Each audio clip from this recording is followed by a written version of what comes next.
하나님의 오늘 우리에게 주신 말씀은 사무엘하 11장 22절에서 27절까지의 말씀입니다. 이 말씀을 제가 한 절, 여러분이 한 절 교독하도록 하겠습니다.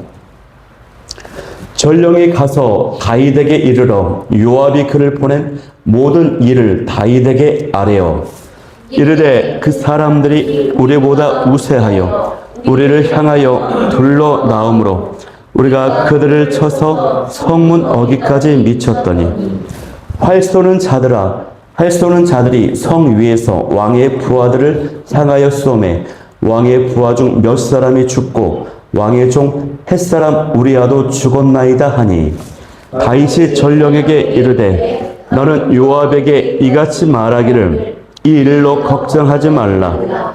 칼은 이 사람이나 저 사람이나 삼키느니라. 그 성을 향하여 더욱 힘써 싸워 함락시키라 하여 너는 그를 담대하게 하라 하니라. 우리아의 아내는 그 남편 우리아가 죽었음을 듣고 그의 남편을 위하여 소리내어 우니라. 그 장례를 마침에 다윗이 사람을 보내 그를 왕궁으로 데려오니 그가 그의 아내가 되어 그에게 아들을 낳으니라. 다윗이 행한 그 일이 여호와 보시기에 악하였더라. 아멘. 여호와 보시기에 악한 일이라는 제목으로 말씀을 나누겠습니다. 오늘 본문은 이제 밧세바를 범했던 다윗이 우리아를 죽게 한 다음에 우리아의 사망 소식을 듣고 나서 다윗이 오히려 안도하는 그 모습이 나타나는 내용입니다. 우리는 여기서 무엇을 확인하게 됩니까? 다윗의 그 변질된 모습을 확인하게 되는 것입니다. 사람은 죄를 지으면 두 가지 반응이 나타나죠. 하나는 죄를 인정하고 회개하는 모습이고요. 다른 하나는 그 죄를 감추기 위해서 더 큰 죄를 짓는 것입니다. 이전에 이제 기록들을 보면은 다윗은 밧세바를 범하고 나서 자신의 그 죄를 감추기 위해서요, 전쟁의 그 현장에 있던 밧세바의 그 남편 우리아를 집으로 오게 했습니다. 그런데 이 충성스러운 우리아가요, 집에 들어가서 밧세바와 몸을 섞지 않아요. 다음 날 다윗이 우리아에게 취할 정도로 술을 먹였습니다. 여러분, 술을 먹으면 취할 정도로 먹었으면 이성이 마비되거든요. 그럼에도 불구하고 이 우리아가 집에 들어가서 아내랑 동침을 하지 않아요. 그래서 다윗이 이처럼 자신의 그 죄를 숨기려고, 은폐하려고 노력을 했던 것입니다. 결국 안 되겠다 싶어서 내린 결정이 차라리 그 전장에 보내서 우리아를 죽게 하는 것이었습니다. 그래서 요압 장군에게 우리아를 전쟁의 최전선, 성문 가까이에서 싸우게 해서 죽게 하라는 편지를 써서 보냅니다. 작전 명령서와 같은 것이죠. 그런데 그 명령서를요, 누구의 손에 보내냐? 우리아의 손에 줘서 요압에게 전달하도록 합니다. 우리아로서는 그 작전 명령서가 동봉이 되어 있으니 확인할 수 없어요. 자기를 죽이라고 하는 그 편지를 우리아가 자기가 가지고 요압 장군에게 보내게 되는 것입니다. 여러분, 얼마나 악합니까? 지금 누가 이런 악한 일을 하고 있다고요? 다윗이 지금 이러고 있는 거예요, 여러분. 그런데 오늘 본문에서 이 다윗이 완전히 변질되었다고 하는 것을 분명히 보여주는 기록이 오늘 본문입니다. 22절을 보면은 전령이 이 전장의 상황을 다윗에게 보고합니다. 그 내용이 뭡니까? 치열하게 전쟁을 치르다가 성문 가까이까지 진격했다. 그랬더니 성벽 위에 활을 쏘는 궁수들이 활을 쏴서 부하들이 죽임을 당했다. 이야기입니다. 왕의 부하가 죽임을 당했다. 그 이야기거든요. 자, 여기서 말하는 왕의 부하는 일반 병사가 아닙니다. 왕의 부하는요, 다윗 왕에게 직접 소속된 정예 군사들, 측근 장교들, 다윗 왕과 가까운 용사들을 가리키거든요. 그들이 죽었다는 것입니다. 그러면 일반적 상황 속에서는 그 소식을 들으면 다윗 왕이 분노를 해야 되는 것이에요. 왜 그렇게 미련하게 싸웠냐고. 궁수들이 있는 것을 뻔히 알면서 왜 그렇게 가까이 성문 앞까지 가서 미련하게 싸웠냐고 분노해야 됩니다. 그런데 다윗 왕이 분노하지 않아요. 또 아까운 용사들이 죽은 것에 대해서 슬퍼하고 마음 아파해야 되는데 그러지 않아요. 왜 그렇습니까? 이 전령이 왕의 종 햇사람 우리아도 죽었습니다 라고 보고를 했기 때문이에요. 이것은 다윗이 의도한 것이었죠.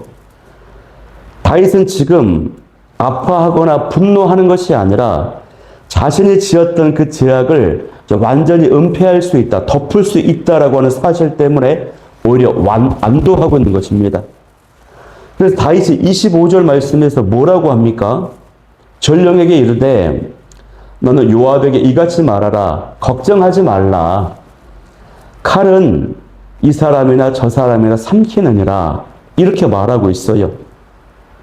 여러분, 이 일은 죄악 때문에 벌어진 일이기 때문에 걱정하지 마 하고 넘어가야 될 일입니까? 심각하게 걱정하면서 회개해야 될 일인데 다윗은요, 큰 잘못을 범했음에도 불구하고 걱정하지 마. 그 일은 어쩔 수 없어서 다 그런 거야 하면서 책임을 회피하고 있어요. 회개하지 않고 있어요. 여러분, 다윗의 이 말에서요, 우리는 어떤 모습을 확인하게 됩니까? 자신이 이스라엘 왕이면서도 암몬과의 그 치열한 전쟁 가운데 무고하게 죽었던 이 군사들, 그 군사들을 생각하기보다는 자신의 그 죄를 은폐하기 위해 계획했던 이 우리아의 그 죽음, 그 죽음에만 온통 관심이 있었던 것을 지금 보여주는 것입니다. 살아가는 부하들을 잃은 것에 대해서는 아파하는 것이 없어요. 안타까워하는 것이 전혀 없어요. 오히려 자신의 죄가 영원히 이제 은폐될 수 있다, 덮어졌다라고 하는 사실에 안심하고 안도하고 있는 이 다윗의 모습을 보는 것입니다. 다윗이요, 간음죄, 살인죄, 권력을 남용하는 죄, 이로 인해서 아주 냉혹한 사람이 되고 말았어요. 다윗의 편절입니다, 여러분. 다윗이 원래 이런 사람이 아니거든요. 다윗은요, 사울 왕의 추격을 당했을 때는 사울 왕의 겉옷자락을 살짝 벤 것만으로도 굉장히 양심의 가책을 받으면서 마음 아파했던 사람이에요. 매우 순수한 신앙을 가진 사람이었어요. 하나님 앞에서 아름다운 찬양, 영감의 찬양을 드리는 만큼 맑은 심령의 소유자였던 다윗이었어요. 그런데 이렇게 무너져 내리는 변절된 모습을 우리가 보는 것입니다. 여러분, 우리는 여기서요, 많은 것들을 발견하고 묵상할 수 있지만 저는 딱 한 가지만 나누고 싶어요. 그것은요, 결국 다윗도 연약한 인간이었다고 하는 점입니다. 아무리 그가 훌륭한 모습과 위대한 업적을 남겼다 해도 결국 그도 허물 많은 인간, 연약한 인간이었어요. 변질될 수 있는 사람이라고 하는 것입니다. 요 근래의 뉴스를 보면은 그동안 존경받고 높임 받아왔던 많은 유명한 목사님들이 한순간에 넘어져서요, 부도덕한 일들로 언론에 오르내리고 있어요. 이런 일들이 잊을만 하면 뉴스에 나오고 또 잊을만 하면 뉴스에 나옵니다. 너무나도 안타까운 일입니다. 결국 사람이구나, 이것을 생각하게 됩니다. 이런 사실은요, 제가 세월이 지나면 지날수록 부쩍 느끼게 됩니다. 제가 대학생 때, 청년 때 되면은 누구나 롤 모델을 필요로 하잖아요. 롤 모델. 저도 대학생 때 순수한 마음에 당시에 그 유명한 스타 목사님이 계셨어요.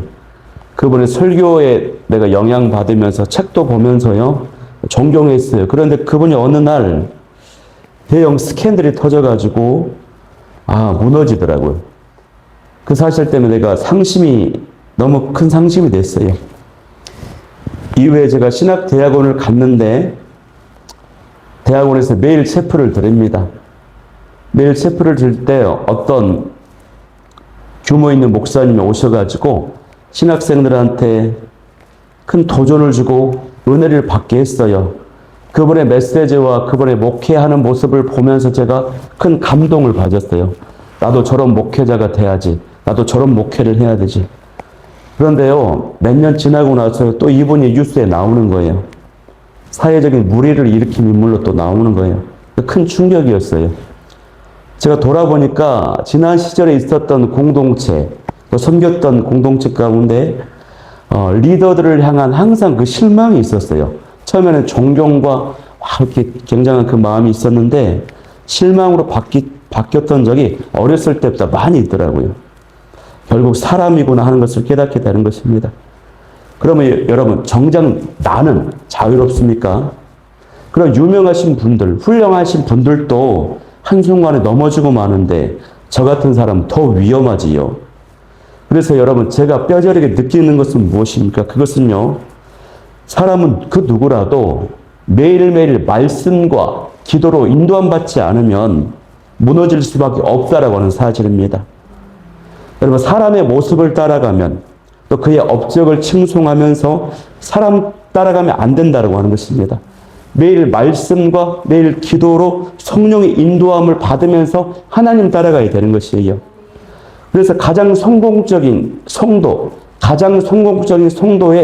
신앙생활의 그 모습은 딴 게 아닙니다. 어떤 프로그램, 어떤 훈련, 어떤 사람 따라가는 것이 아니라 매일 말씀과 기도로 하루의 삶을 살아내는 것이에요. 오늘 이 아침 큐티 말씀 주셨다. 통독 주신 말씀 주셨다. 그 말씀 붙잡고 그 삶을 살아내는 거. 기도하며 인도함 받는 거. 그러면서 매일매일 살아가는 거. 이것이 바로 가장 성공적인 성도의 삶이라고 하는 것입니다. 이것을 여러분 꼭 어떠한 상황 가운데서도 여러분이 어떤 공동체에 몸담고 할지라도 이것을 꼭 기억할 수 있길 바래요. 명심할 수 있길 바래요.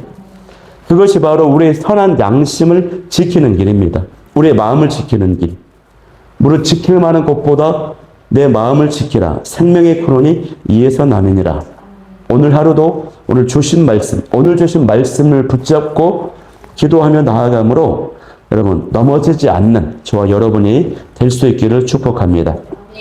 또한 어떤 잘못을 했음에도 불구하고 어쩔 수 없었다라고 다 그런 거에 하면서 그냥 덮고 지나가려 한 것이 있었다라면 이 아침에 진실되게 고백하고 회개하는 오늘 아침이 되길 바라요. 자, 26절 말씀을 보면요. 우리아의 아내인 밧세바가 남편이 죽었다라고 하는 소식을 들었습니다. 그래서 소리내어서 울었다라고 기록되어 있어요. 자, 그런데 이 기록은요, 이 밧세바의 모습이 긍정적인 모습으로 표현되는 것이 아니라 부정적인 모습으로 표현되고 있는 기록이에요. 그래서 성경은 밧세바가 울었다라고 말하지 않고 우리아의 아내가 울었다라고 기록되어 있어요.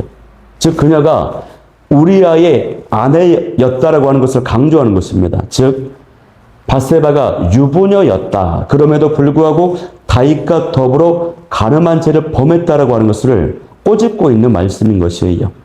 제가 지난주에도 나눴지만 다윗이 밧세바를 범할 때 간음죄를 행할 때 밧세바 역시도 공범이었다라고 그랬죠. 소극적 공범이었다고 그랬어요. 다윗이 범할 때 밧세바가 저항하거나 소리를 지르거나 강력하게 반항하는 그런 모습이 없었다고 했고 많은 성경학자, 주경학자들도 이 간음죄의 소극적 범죄자였다라고 밧세바를 본다라고 나눴어요. 그래서 지금 이 밧세바의 그 울음은요, 깊은 회개의 눈물이라기보다는 그저 자신이 남편을 잃은 것에 대한 인간적 감정이 복받쳐서 흘리는 눈물입니다. 자기 연민의 눈물인 거예요. 서러움의 눈물이라고 하는 것입니다. 여러분, 눈물에도 여러 가지 의미의 눈물이 있습니다. 성경은 기본적으로 인간이 흘리는 그 눈물을 매우 소중하게 여겨요. 그래서 단순한 감정의 표현이 아니라 하나님 앞에서의 그 깊은 눈물, 회개의 그 눈물, 고난 가운데서 믿음을 지키는 가운데 나오게 되는 터져나오는 눈물, 믿음의 증거로서 보이는 그런 눈물, 이런 눈물들은요, 하나님이 기억하십니다. 아름답게 여기셔요. 그래서 가치 있게 여기신다라고 하는 표현들이 성경에 많이 나오거든요. 그런데 불순종 때문에 죄악으로 인해서 흘리는 눈물, 자기 연민의 눈물은 그런 아름다운 눈물이 아닙니다. 이런 것에 해당이 되지 않아요. 내가 어떤 욕심이 있는데 하나님의 그 욕심, 그 기도 제목 응답해주지 않는다라고 해서 막 떼쓰는 그런 눈물이 있습니다. 또 자기 딴에는 이 일은 이렇게 돼야 되는데 되지 않아서 막 분노 가운데 울분을 터뜨리면서 흘리는 눈물이 있어요. 남들은 막 잘 되는 거 보면서 분해서 흘리는, 호소하는 눈물이 있어요. 제가 예전에 어떤 교회에서 같은 집사님이 계시고 장로님의 아내분, 권사님이 계셔요. 이 집사님의 자녀는 대학에 합격을 했어요.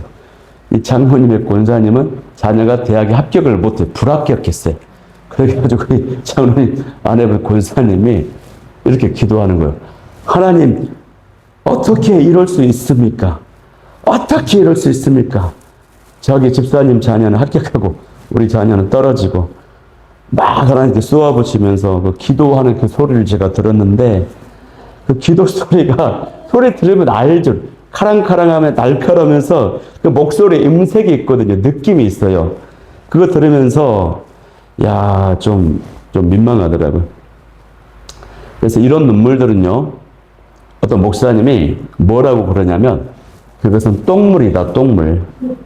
죄 때문에, 욕심 때문에, 자기 불에 못 이겨서 막 떼쓰는 그런 눈물은 똥물이다라고 하는 것입니다. 그러나 회개의 눈물, 하나님을 사랑해서 흐르는 감격적인 눈물, 한 영혼의 그 아픔 때문에 중보하면서 흘리는 눈물, 또 고난 속에서 하나님을 의지하는 그런 눈물, 이런 눈물은 하나님이 매우 기쁘게 받으십니다. 여러분, 소중히 여기시는 아름다운 그 눈물의 사람이 저와 여러분이 될 수 있기를 소망합니다. 주께서 인정하시고 주의 병에 담으시는 그런 눈물, 저와 여러분이 흘리는 눈물은 어떤 눈물입니까? 주의 은혜가 있기를 축복합니다. 자, 마지막으로 보면 이제 우리아의 그 장례를 마치고 나서요, 다윗은 이 밧세바를 왕궁으로 데리고 와서 아내를 삼습니다. 그리고 아들을 낳았어요. 그런데 마지막 구절, 오늘 본문의 마지막 구절이 아주 무서운 말씀으로 끝납니다. 우리 27절 말씀을 한번 합독해 볼게요. 시작. 그 장례를 마침에 다윗이 사람을 보내 그를 왕궁으로 데려오니 그가 그의 아내가 되어 그에게 아들을 낳으니라. 다윗이 행한 그 일이 여호와 보시기에 악하였더라. 다윗이 행한 그 일이 여호와 보시기에 악하였더라. 라고 이 말씀을 끝맺고 있어요. 이 말씀이 얼마나 무서운 말씀인지 모릅니다. 다윗은요, 자기 죄가 완전히 숨겨졌다라고 생각을 했습니다. 그러나 하나님을 속일 수 없잖아요. 이 때문에 하나님 앞에 악하였다. 이 때문에 다윗이 엄청난 대가 지불을 당합니다. 심판을 받는데 다윗의 집안에 칼이 끊이지 않는다라고 심판을 받아요. 이 때문에요, 이 낳았던 밧세바가 낳았던 아이가 죽임을 당하죠. 이외에도 기록이 나오지만 암논, 아들 중에 암논이 다말, 이복 동생 다말을 강간을 합니다. 또 압살롬이 그 오빠 압살롬이 그것 때문에 암논을 막 죽입니다. 살해합니다. 압살롬이 반란을 일으키고 아도니아가 반란을 일으키고 이런 폭력과 사륙이 끊이지 않게 돼요. 제가 이렇게 무섭습니다. 저는 용서받을 수는 있으나 이처럼 분명한 결과를 낳습니다, 여러분. 제 그 무서움을 알고 성령의 인도하심 따라서 승리하는 거룩한 삶을 살아가는 저 여러분이 되기를 축복합니다. 오늘 말씀 붙잡고 기도할 때 첫 번째, 하나님, 죄를 합리화하거나 숨기지 말고 정직하게 고백하고 회개할 수 있게 하여 주옵소서. 두 번째는 나도 변질될 수 있다라고 하는 연약한 존재임을 알고 매일 말씀과 기도로 말씀으로 살아내며 그 마음을 지키며 승리하는 삶을 살게 하여 주옵소서. 세 번째는 자기 연민과 욕심의 눈물, 죄악으로 인한 눈물이 아닌 주께서 기뻐하시는 회개와 사랑의 그 믿음의 눈물을 흘리는 자가 되게 하여 주옵소서. 네, 아버지 사랑합니다. 찬양하며 나아가도록 하겠습니다.